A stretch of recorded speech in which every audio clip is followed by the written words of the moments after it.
Alright, so I'm going to do a little demonstration on muzzle acclimation for a dog. I see lots and lots of people whose dogs hate wearing the muzzle, and a lot of the times we are rushing.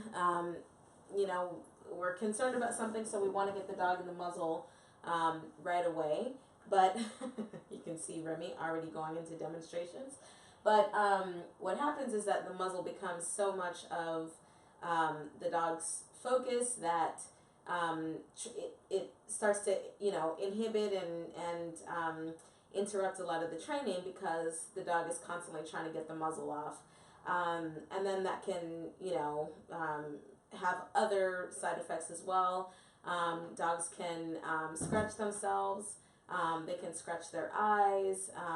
You know, all kinds of other things can happen when they're trying to work the muzzle off. I've seen dogs get foxtails up their noses by trying to rub the muzzle off on the ground, things like that. So what we do is we start with a lot of food, and we make the muzzle almost like a fun game. And you can see Remy already sort of, he's already sticking his nose into the muzzle. So I'm going to move around this way. And Kyle, bed, and try and, you know, get him at a different angle.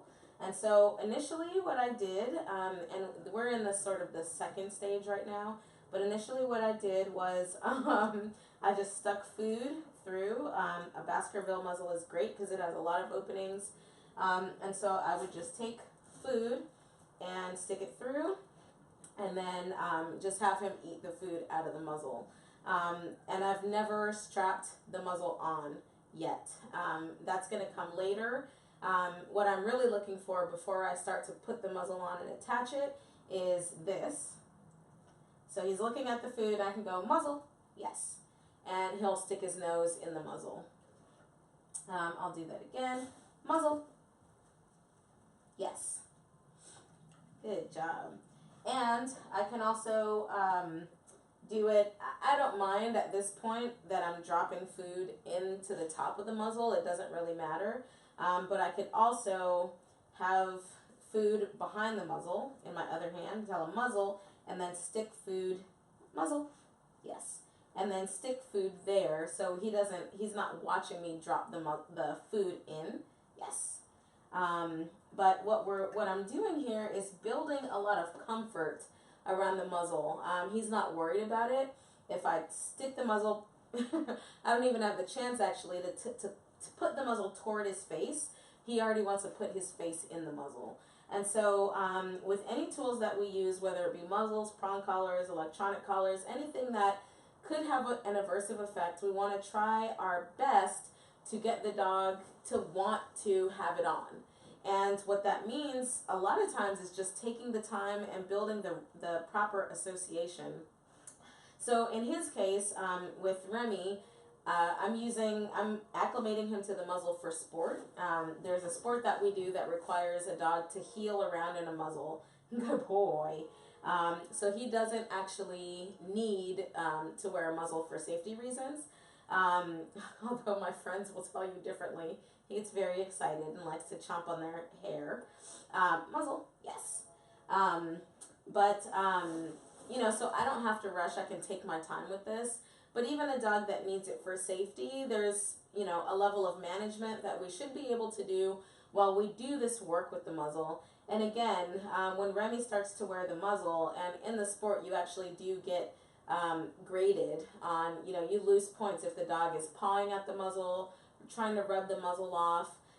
The dog actually has to almost enjoy being in the muzzle, or at least not be distracted by it.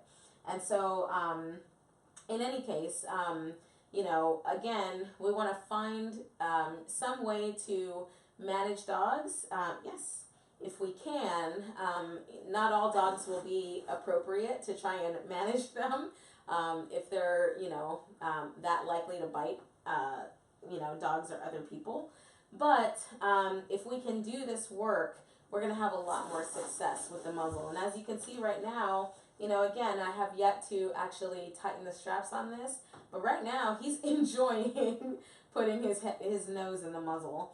The next step that I'm going to do actually, and while I'm already recording a video, I'll just kind of go into that. Good. Is I'm going to look for duration. And so this is what I want. So I'll take it off and I'll tell him muzzle. Good. Muzzle. Good. And what I'm looking for is for him to actually hold his nose in the muzzle for longer and longer amounts of time. And I want him to be comfortable doing that, because right now everything's sort of free. You know, you put your nose in, as soon as you're done, you can take it out. Good. So, and a way to do that, good, is actually to just put food behind it. So muzzle. Good. And I'm going to use goods instead of yeses. Good. Good.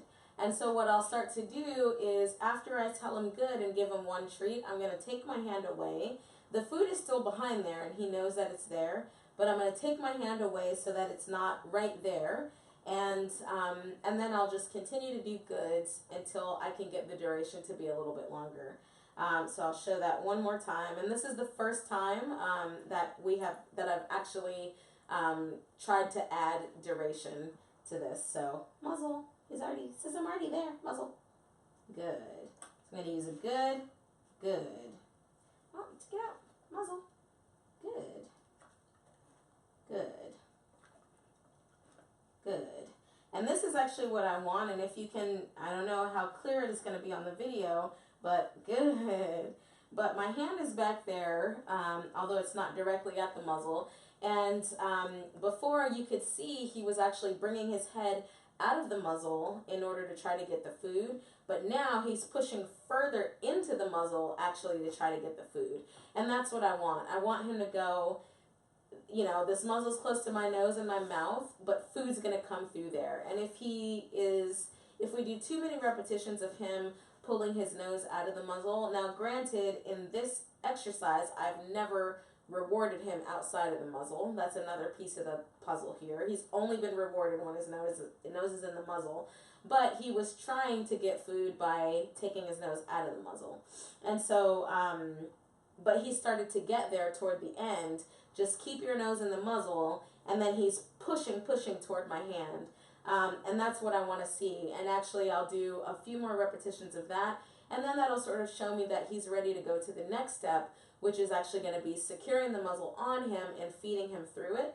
And I'll try and do a video of that next step as well. But for now, he's making really good progress with the muzzle. And this is the kind of progress I would like to see for pet dogs as well. Even though they're not getting scored by a judge, you know, we want them to have the best association with the muzzle possible. Thanks for tuning in.